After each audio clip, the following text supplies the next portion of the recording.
കോണ്ടൂറിങ്ങിൻ്റെ second പാർട്ടാണ്. ഇന്നത്തെ ക്ലാസ്സിലാണ് എടുക്കാൻ പോകുന്നത് മെത്തേഡ്സ് ഓഫ് കോണ്ടൂറിങ്.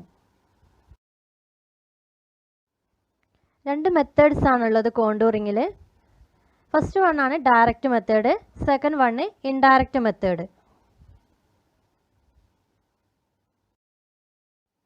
ഫസ്റ്റ് മെത്തേഡാണ് ഡയറക്റ്റ് മെത്തേഡ്. ഡയറക്റ്റ് മെത്തേഡ് എന്ന് പറയുകയാണെങ്കിൽ നമുക്ക് ലൊക്കേറ്റ് ചെയ്യേണ്ട കോണ്ടൂർ ഫീൽഡിൽ നിന്ന് നേരിട്ട് തന്നെ നമുക്ക് കണ്ടെത്തുകയും അതുപോലെ തന്നെ ഓരോ കോണ്ടൂറിലും നിരവധി പോയിന്റുകൾ കണ്ടെത്തിയിട്ടാണ് ഈ ഒരു സർവേ ചെയ്യുന്നത്. ഈ സർവേ പോയിന്റുകൾ ഉപയോഗിച്ച് ചെയ്യുകയും കോണ്ടൂർ ഉപയോഗിച്ചിട്ട് പ്ലാൻ വരയ്ക്കുകയും ചെയ്യുന്നു. അതുപോലെ തന്നെ സെലക്ട് ചെയ്ത കോണ്ടൂർ ലൈനിൽ നിന്ന് സ്ഥിതി ചെയ്യുന്ന വെർട്ടിക്കൽ ആൻഡ് ഹൊറിസോണ്ടൽ പോയിന്റ്സ് കണ്ടെത്തുവാനും ഈ ഒരു സർവേ നമ്മളെ സഹായിക്കുന്നുണ്ട്. കോണ്ടൂർസ് നമ്മൾ വരയ്ക്കാൻ വേണ്ടിയിട്ട് യൂസ് ചെയ്യുന്ന ഇൻസ്ട്രുമെൻറ്റ്സ് എന്ന് പറഞ്ഞാൽ ലെവൽസ്, ലെവലിംഗ് സ്റ്റാഫ്, അല്ലെങ്കിൽ തിയോഡലൈറ്റ്, പിന്നെ വേണ്ടത് പ്ലെയിൻ ടേബിൾ ആണ്. ഇത്രയും ഇൻസ്ട്രുമെൻറ്റ്സ് ആണ് നമ്മൾ കോണ്ടൂറിങ് ചെയ്യാൻ വേണ്ടിയിട്ട് ആവശ്യമായിട്ടുള്ളത്. അതിൽ നമ്മൾ ഫീൽഡിൽ നിന്ന് തന്നെയാണ് വരയ്ക്കുന്നത് എന്ന് വെച്ചാൽ പ്ലെയിൻ ടേബിൾ യൂസ് ചെയ്യുന്നത്. നമ്മൾ പ്ലെയിൻ ടേബിളിൽ ഷീറ്റ് വെച്ചിട്ട് നമ്മൾ ആ ഒരു ലെവൽസിൻ്റെ അടുത്ത് തന്നെ വെക്കും. ലെവൽ എവിടെയാണ് വെച്ചിട്ടുള്ളത് ആ ലെവൽ ഇൻസ്ട്രുമെൻറ്റിൻ്റെ അടുത്ത് തന്നെ ആയിട്ട് നമ്മൾ പ്ലെയിൻ ടേബിൾ വെച്ചിട്ട് നമ്മൾ സ്റ്റാഫിലോട്ട് നോക്കിയിട്ട് അവിടുത്തെ പോയിന്റ്സ് എത്രയാണോ, അവിടുത്തെ ലെവൽ എത്രയാണോ എന്നുള്ളത് നമ്മൾ ലെവൽസിലൂടെ നോക്കിയിട്ട് റീഡിങ് എടുക്കും. അതുപോലെ തന്നെ പ്ലെയിൻ ടേബിളിൽ ആ പോയിന്റ് എവിടെയാണോ എന്ന് വെച്ചാൽ റേ വരച്ചിട്ട് ആ പോയിന്റ് എത്ര ഡിസ്റ്റൻസിലാണെന്ന് വെച്ചാൽ ആ ഡിസ്റ്റൻസിൽ അടയാളപ്പെടുത്തും. ഇങ്ങനെയാണ് നമ്മൾ കോണ്ടൂർ ലൈൻ വരയ്ക്കാൻ വേണ്ടിയിട്ട് നമ്മൾ ചെയ്യുന്നത്.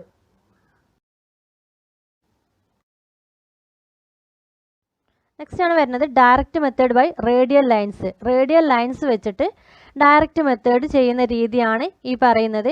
ഫിഗറിൽ തന്ന പോലെ നമ്മൾ മുന്നേ പഠിച്ചിട്ടുണ്ട്. പ്ലെയിൻ ടേബിൾ സർവേയിൽ റേഡിയേഷൻ മെത്തേഡ് പഠിച്ചിട്ടുണ്ട്. ആ റേഡിയേഷൻ മെത്തേഡ് എന്ന് പറഞ്ഞാൽ എന്താണ്? സെൻറ്ററിൽ ഒരൊറ്റ പോയിന്റ് വെച്ചിട്ട് എല്ലാ പോയിന്റ്സിലോട്ടും കാണുന്ന വിധത്തിൽ വേണം എന്ത് വെക്കാൻ, സെൻറ്ററിൽ ഈ ഒരു പ്ലെയിൻ ടേബിൾ നമ്മൾ ഫിക്സ് ചെയ്യാൻ. ഫിക്സ് ചെയ്തിട്ട് വേണം മറ്റുള്ള പോയിന്റിലോട്ട് നോക്കിയിട്ട് നമ്മൾ റേ വരയ്ക്കാൻ. അതുപോലെ തന്നെയാണ് ഈ റേഡിയൽ ലൈൻസ് എന്ന് പറഞ്ഞാൽ സെൻറ്ററിൽ ഇൻസ്ട്രുമെൻറ്റ് ഫിക്സ് ചെയ്യുക. ഫിക്സ് ചെയ്തിട്ട് റേഡിയൽ ലൈൻസിലോട്ട് ഓരോ റേഡിയൽ ലൈനിലും ഓരോ പോയിന്റ് കൊടുത്തിട്ട് കോണ്ടൂർ കണ്ടെത്തുക. കോണ്ടൂർ കണ്ടെത്തിയിട്ട് ഓരോ ലെവലിൽ വരുന്ന കോണ്ടൂർസ് തമ്മിൽ ജോയിൻ ചെയ്യിപ്പിക്കുക. ആ രീതിയാണ് എന്തെന്ന് പറഞ്ഞാൽ റേഡിയൽ ലൈൻസ് എന്ന് പറയുകയാണെങ്കിൽ. റേഡിയൽ മെത്തേഡ് എങ്ങനെയാണ് ചെയ്യുന്നത് എന്നാണ് ഇനി പറയുന്നത്. ഈ മെത്തേഡ് സൂട്ടബിൾ ആയിട്ടുള്ളതെന്ന് വെച്ചാൽ സ്മോൾ ഏരിയയിലാണ് നമുക്ക് ചെയ്യാൻ പറ്റുന്നത്. അതേപോലെ തന്നെ വോൾ ഏരിയ കാണുന്ന വിധത്തിൽ ഒരു സിംഗിൾ പോയിന്റ് സെൻട്രലായിട്ട് നമ്മൾ ഫിക്സ് ചെയ്യുക. ഫിക്സ് ചെയ്തതിന് ശേഷം റേഡിയൽ ലൈൻസുകൾ നമ്മൾ സെൻറ്ററിൽ നിന്ന് തിയോഡലൈറ്റ് ഉപയോഗിച്ചോ അല്ലെങ്കിൽ കോമ്പസ് ഉപയോഗിച്ചിട്ടോ അവയുടെ സ്ഥാനം നമ്മൾ ഫിക്സ് ചെയ്യുക. ഈ ഒരു റേഡിയൽ ലൈൻസ് സെൻട്രലിൽ നിന്ന് എത്രത്തോളം പോകണം, ഏതൊക്കെ രീതിയിൽ പോകണം എന്നുള്ളത് കോമ്പസ് ഉപയോഗിച്ചിട്ടും അല്ലെങ്കിൽ തിയോഡലൈറ്റ് ഇൻസ്ട്രുമെൻറ്റ് യൂസ് ചെയ്തിട്ട് നമ്മൾ അതിൻ്റെ ഹൊറിസോണ്ടൽ ആംഗിളും ബെയറിങ്സും നോക്കിയിട്ട് വേണം ഈ ഒരു റേഡിയൽ ലൈൻസ് നമ്മൾ ഫിക്സ് ചെയ്യാൻ വേണ്ടിയിട്ട്. അതുപോലെ തന്നെ അവിടുത്തെ ടെമ്പററി ബെഞ്ച് മാർക്ക് എന്ന് പറയുകയാണെങ്കിൽ താൽക്കാലിക ബെഞ്ച് മാർക്ക് അടയാളപ്പെടുത്തുന്നതെന്ന് വെച്ചാൽ ആ ഒരു റേഡിയൽ ലൈൻസിൻ്റെ അറ്റത്തും സമീപത്തും അതിൻ്റെ നിയറിലായിട്ടും വേണം ഈ ഒരു താൽക്കാലിക ബെഞ്ച് മാർക്ക് നമ്മൾ അടയാളപ്പെടുത്തേണ്ടത്.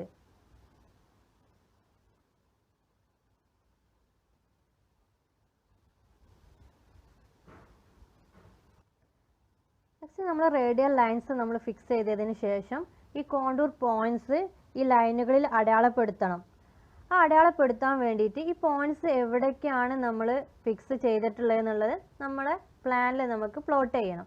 ആ പ്ലോട്ട് ചെയ്യണമെങ്കിൽ ഈ ഒരു ഡിസ്റ്റൻസ് നമ്മൾ മെഷർ ചെയ്യുക. സെൻറ്ററിൽ നിന്ന് ഓരോ പോയിന്റ്സിലേക്കും ഒരു റേഡിയൽ ലൈൻ എടുത്തിട്ട് ആ റേഡിയൽ ലൈനിൽ വരുന്ന പോയിന്റ്സിലോട്ട് മൊത്തം നമ്മൾ എന്ത് ചെയ്യുക, ഡിസ്റ്റൻസ് മെഷർ ചെയ്യുക.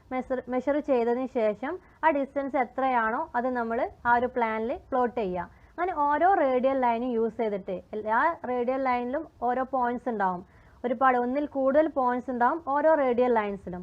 ആ റേഡിയൽ ലൈൻസിലുള്ള ഓരോ പോയിന്റ്സിലോട്ടും ഡിസ്റ്റൻസ് മെഷർ ചെയ്തിട്ട് നമ്മൾ ആ പ്ലാനിൽ പ്ലോട്ട് ചെയ്യുക. പ്ലോട്ട് ചെയ്തതിന് ശേഷം ഈ ഒരു കോണ്ടൂർ യൂസ് ചെയ്തിട്ട് സെയിം ആയിട്ട് വരുന്ന വാല്യൂസ് ഏതൊക്കെയാണോ ആ വാല്യൂസ് നമ്മൾ ജോയിൻ ചെയ്യിപ്പിക്കുക. ജോയിൻ ചെയ്യിപ്പിക്കുമ്പോൾ ഈ ഫിഗറിൽ കാണിച്ചതുപോലെ ആയിരിക്കും നമുക്ക് കിട്ടുന്നത്. അതായത് സെയിം ആയിട്ട് വരുന്ന ഏതൊക്കെ വരുന്നുണ്ട് ആ രീതിയിൽ വേണം അതിനെ ഇമാജിനറി ലൈൻ ആക്കിയിട്ട് നമ്മൾ ജോയിൻ ചെയ്യിപ്പിക്കാം. ജോയിൻ ചെയ്യിപ്പിക്കുമ്പോൾ നമുക്ക് ഇങ്ങനൊരു ഫിഗർ കിട്ടും.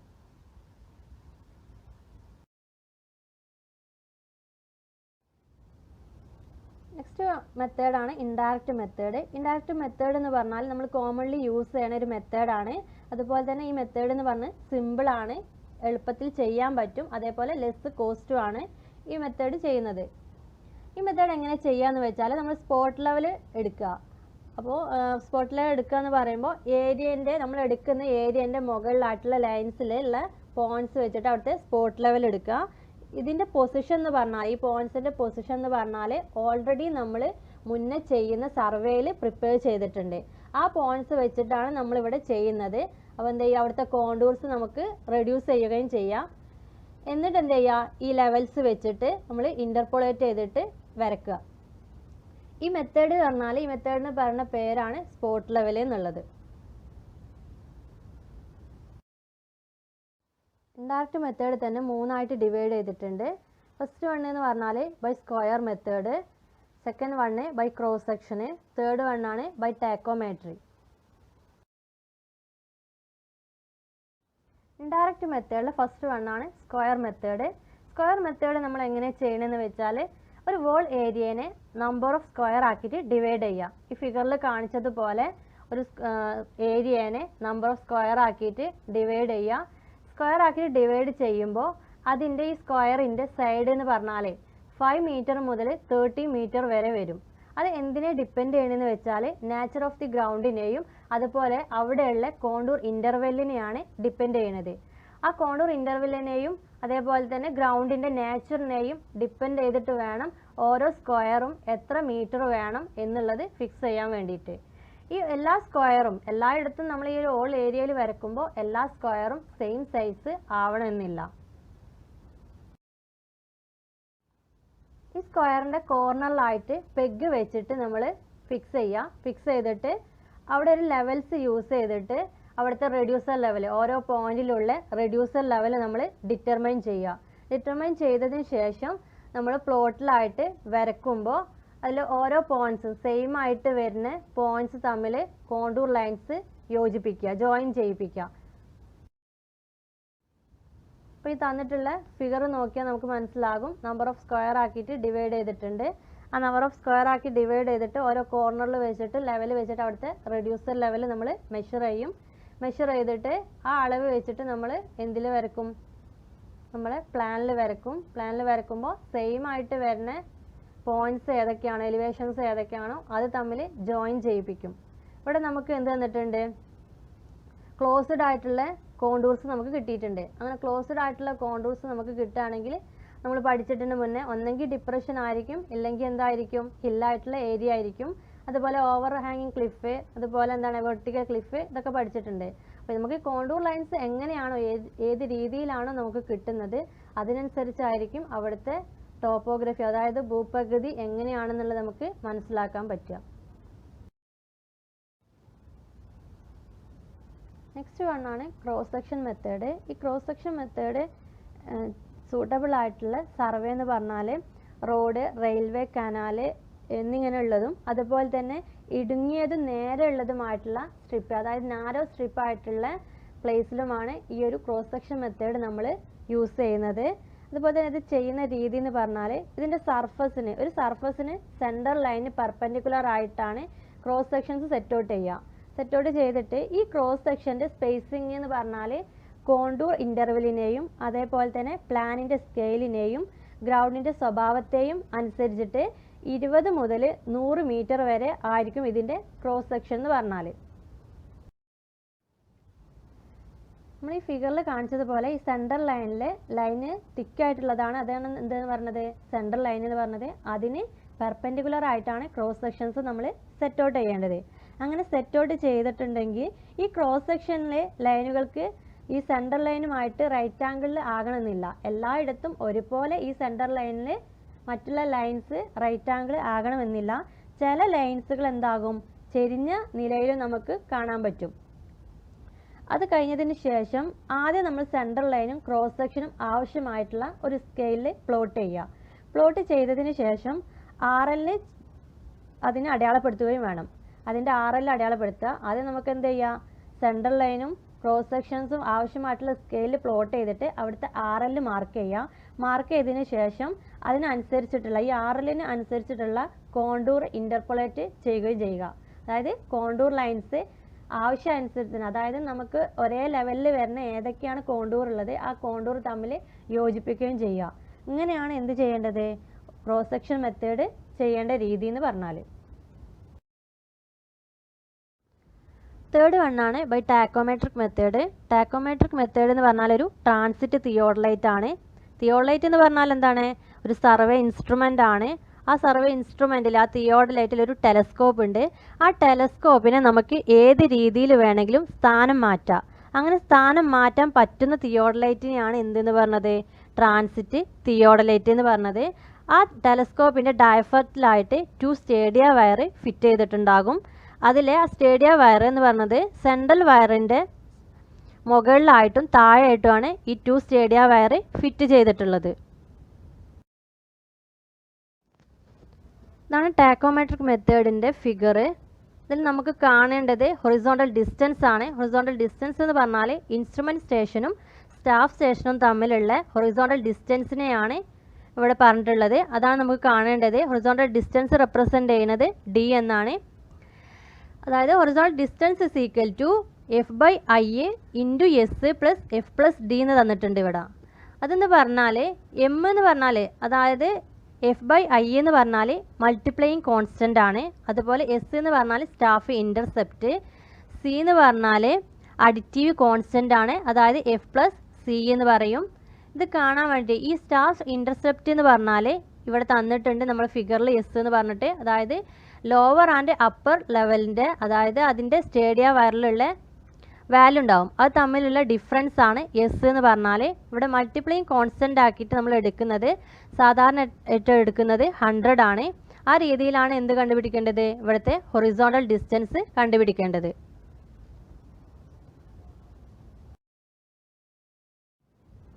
നെക്സ്റ്റ് ആണ് വരുന്നത് interpolation of contour. Interpolation of contour എന്ന് പറഞ്ഞാൽ നമ്മൾ പ്ലോട്ട് ചെയ്തിട്ടുള്ള ഗ്രൗണ്ട് പോയിൻറ്റ്സിൻ്റെ ഇടയിലൂടെ വരുന്ന ഒരു ആനുപാതികമായിട്ടുള്ള കോണ്ടൂർ ലൈനുകൾ സ്ഥാപിക്കുകയോ അല്ലെങ്കിൽ അതിൻ്റെ സ്പേസിങ് വിടുകയോ ചെയ്യുന്ന പ്രോസസ്സിനെയാണ് എന്തെന്ന് പറഞ്ഞത്, ഇൻ്റർപോളേഷൻ ഓഫ് കോണ്ടൂർ എന്ന് പറഞ്ഞത്.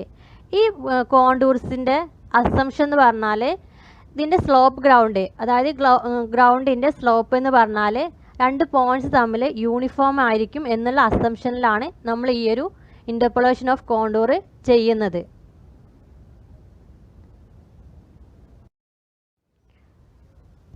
ഇൻ്റർപോളേഷൻ ഓഫ് കോണ്ടൂർസ് ചെയ്യാൻ കുറച്ച് മെത്തേഡ്സ് ഉണ്ട്, 3 മെത്തേഡ്. ആ 3 മെത്തേഡ് എന്തൊക്കെയാണെന്ന് താഴെ പറയുന്നുണ്ട്. ഫസ്റ്റ് വണ്ണാണ് by estimation method, second one by arithmetical calculation, third വണ്ണാണ് ബൈ ഗ്രാഫിക്കൽ മെത്തേഡ്. ഫസ്റ്റ് വണ്ണാണ് വരുന്നത് by estimation method. Estimation method എന്ന് പറഞ്ഞാൽ ഈ രീതി ചെയ്യണതെന്ന് വെച്ചാൽ കോണ്ടൂർ പോയിൻറ്റിൻ്റെ സ്ഥാനം കണക്കാക്കിയായിട്ടാണ് ഈ ഒരു എസ്റ്റിമേഷൻ മെത്തേഡ് നമ്മൾ ചെയ്യുന്നത്. ഈ മെത്തേഡ് എന്ന് പറഞ്ഞാൽ റാപ്പിഡ് ആയിരിക്കും. അതുപോലെ തന്നെ സ്മോൾ സ്കെയിൽ മാപ്പിലാണ് ഇത് യൂസ് ചെയ്യുന്നത്. സെക്കൻഡ് മെത്തേഡാണ് അരിതമാറ്റിക്കൽ കാൽക്കുലേഷൻ.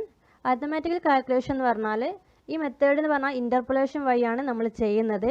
ഗ്രൗണ്ടിലുള്ള പോയിൻറ്റ്സ് നമ്മൾ പ്ലോട്ട് ചെയ്യും. ആ പ്ലോട്ട് ചെയ്തിട്ട് ആ പോയിൻറ്റ്സ് തമ്മിലുള്ള ഡിസ്റ്റൻസ് എത്രയാണെന്ന് അക്യുറേറ്റ് ആയിട്ട് കാൽക്കുലേറ്റ് ചെയ്യുന്ന മെത്തേഡാണ് അരിതമാറ്റിക്കൽ കാൽക്കുലേഷൻ എന്ന് പറഞ്ഞാൽ. അരിതമാറ്റിക്കൽ മെത്തേഡിൻ്റെ ഒരു എക്സാമ്പിളാണ് പറഞ്ഞത്. എ ആൻഡ് ബി എന്ന് പറഞ്ഞ 2 പോയിൻറ്റ്സ് ഉണ്ട്.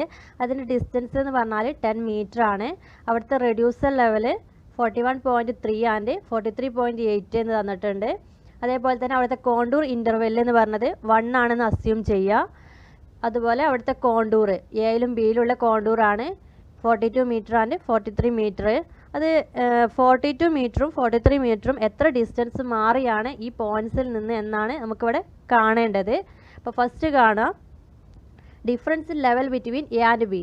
എ ആൻഡ് ബിയിലെ ലെവൽ ഡിഫറൻസ് കാണുക. അപ്പോൾ നമുക്ക് എത്രയാണ് അവിടുത്തെ റെഡ്യൂസർ ലെവൽ തന്നിട്ടുള്ളത്, അത് തമ്മിലുള്ള ഡിഫറൻസ് എത്രയാണ് എന്നുള്ളത് കാണുക. 43.8 minus 41.3 is equal to 2.5 metre ആണെന്ന് നമുക്ക് കിട്ടി. അവിടുത്തെ ഡിസ്റ്റൻസ് എ ആൻഡ് ബി തമ്മിലുള്ള ഡിസ്റ്റൻസ് എത്രയാണ് തന്നിട്ടുള്ളത്? 10 മീറ്റർ ആണ് തന്നിട്ടുള്ളത്. അതുപോലെ തന്നെ difference in level between A and B 42 metre contour. 42 metre കോണ്ടൂറിലുള്ള എ ആൻഡ് ബി തമ്മിലുള്ള ഡിഫറൻസ് എത്രയാണെന്ന് കാണുക. അപ്പോൾ 42-ൽ നിന്ന് എയിൻ്റെ റെഡ്യൂസർ ലെവൽ കുറക്കുക. അപ്പോൾ എത്ര കിട്ടുക? 0.7 മീറ്റർ കിട്ടും. അതുപോലെ തന്നെ ബിയിൽ നിന്നുള്ള 43 കോണ്ടൂറിൻ്റെ ലെവൽ ഡിഫറൻസ് കാണാം. അപ്പോൾ 43.8-ൽ നിന്ന് 41.3 കുറക്കുക, അല്ല 42-ൽ നിന്ന് 41.3 കുറക്കുക. കുറക്കുമ്പോൾ എത്ര കിട്ടും? 1.7 മീറ്റർ ആണെന്ന് കിട്ടും. ഇനി കാണേണ്ടത് ഡിസ്റ്റൻസ് ആണ്. അപ്പോൾ നമുക്ക് നേരത്തെ കിട്ടിയിട്ടുണ്ട്, അവിടുത്തെ ലെവൽ ഡിഫറൻസ് കിട്ടിയിട്ടുണ്ട്. അതായത് 42-ൽ നിന്നും 43-ൽ നിന്നുള്ള ഡിസ്റ്റൻസ് നമുക്ക് കിട്ടിയിട്ടുണ്ട്. അപ്പോൾ എന്ത് കാണാം? Distance of A and 42 metre contour is equal to അവിടുത്തെ എയും ബിയും തമ്മിലുള്ള ഡിഫറൻസ് എത്രയാണ്? 10 ആണ് തന്നിട്ടുണ്ട്. ഇൻറ്റു 0.7 നമുക്ക് കിട്ടിയിട്ടുള്ള 0.7 ഡിവൈഡഡ് ബൈ ലെവൽ ഡിഫറൻസ്. അതായത് എയും ബിയും തമ്മിലുള്ള ലെവൽ ഡിഫറൻസ് എത്രയാണ്? 2.5. അത് ചെയ്താൽ 42-ലേക്കുള്ള എയിൽ നിന്നുള്ള ഡിസ്റ്റൻസ് എത്ര കിട്ടി? 2.8 എന്ന് കിട്ടി. അതുപോലെ തന്നെ 43-ൽ നിന്ന് എയിലോട്ടുള്ള ഡിസ്റ്റൻസ് ഇതുപോലെ 10 ഇൻറ്റു 1.7 ഡിവൈഡഡ് ബൈ 2.5 ചെയ്താൽ അവിടുത്തെ ഡിസ്റ്റൻസ് കിട്ടും. നമ്മൾ പ്ലോട്ട് ചെയ്യുക. ഇവിടെ താഴെ തന്നിട്ടുണ്ട്. Hence the points of reducer level 42 metre ആണ്, 43 മീറ്റർ ആർ 2.8 മീറ്റർ ആണ്, 6.8 metre distance away from the A. എയിൽ നിന്ന് 42-ലേക്ക് 2.8 മീറ്റർ ഡിസ്റ്റൻസും അതേപോലെ എയിൽ നിന്ന് 43-ലേക്ക് 6.8 മീറ്ററാണ് ഡിസ്റ്റൻസ് എന്നുള്ളത് നമ്മൾ എന്തിൽ പ്ലോട്ട് ചെയ്യുക? നമ്മളെ പ്ലാനിൽ പ്ലോട്ട് ചെയ്യുക. എന്നിട്ട് അതിനെന്ത് ചെയ്യുക? By scale this distance to be scale of map. നമുക്ക് ആ സ്കെയിൽ ഓഫ് മാപ്പിൽ നമുക്ക് എന്ത് ചെയ്യുക? ഡിസ്റ്റൻസ് മെഷർ ചെയ്തിട്ട് വരയ്ക്കുക. ഇതാണ് അരിത്തമാറ്റിക്കൽ മെത്തേഡിൻ്റെ അല്ലെങ്കിൽ അരിത്തമാറ്റിക്കൽ കാൽക്കുലേഷൻ്റെ എക്സാമ്പിൾ എന്ന് പറഞ്ഞാൽ. നെക്സ്റ്റ് ലാസ്റ്റ് മെത്തേഡാണ് by graphical method. Graphical method എന്ന് പറഞ്ഞാൽ നമ്മൾ സിമ്പിളാണ്. അരിത്തമാറ്റിക്കൽ മെത്തേഡിനെ അപേക്ഷിച്ച് കമ്പയർ ചെയ്യുകയാണെങ്കിൽ ഈ ഒരു ഗ്രാഫിക്കൽ മെത്തേഡ് സിമ്പിളാണ്. അത് ചെയ്യേണ്ട വിധമാണ് ഇനി പറയുന്നത്. നമുക്ക് ഒരു സപ്പോസ് ദ കോണ്ടൂർ ഇൻ്റർവെല്ലിൽ 5 മീറ്റർ ആണെന്നുള്ളത് നമ്മൾ വിചാരിക്കുക. ഒരു കോണ്ടൂർ ഇൻ്റർവെൽ 5 മീറ്റർ എടുക്കുക. അതിൻ്റെ ഒരു പീസ് ഓഫ് ട്രേസിങ് ക്ലോത്ത് എടുക്കുക. എന്നിട്ട് എന്ത് ചെയ്യുക? Number of parallel lines space ചെയ്തിട്ട് വരയ്ക്കുക. ഈ പാരലൽ ലൈൻസ് വരയ്ക്കുമ്പോൾ ആ ഓരോ ലൈൻസും തമ്മിലുള്ള ഡിഫറൻസ് എന്ന് പറഞ്ഞാൽ 0.5 മീറ്ററിൽ വേണം നമ്മൾ വരയ്ക്കാൻ വേണ്ടിയിട്ട്. എന്നിട്ട് ആ ലൈൻ വരയ്ക്കുമ്പോൾ ഓരോ 10th ലൈൻ എത്തുമ്പോൾ, അതായത് 10ാമത്തെ ലൈൻ എത്തുമ്പോൾ അത് തിക്കായിട്ട് വരയ്ക്കുക. ആ തിക്കായിട്ട് വരച്ചതിന് ശേഷം നമുക്ക് അവിടെയുള്ള കോണ്ടൂർസ് എന്ന് പറഞ്ഞാൽ എ ആൻഡ് ബി എന്ന് പറഞ്ഞാൽ 2 പോയിന്റ് എടുക്കുക. അതിൻ്റെ എലിവേഷൻസ് എന്ന് പറഞ്ഞാൽ 61.5 ആൻഡ് 72.5 എന്നുള്ളത് നമ്മൾ എടുക്കുക.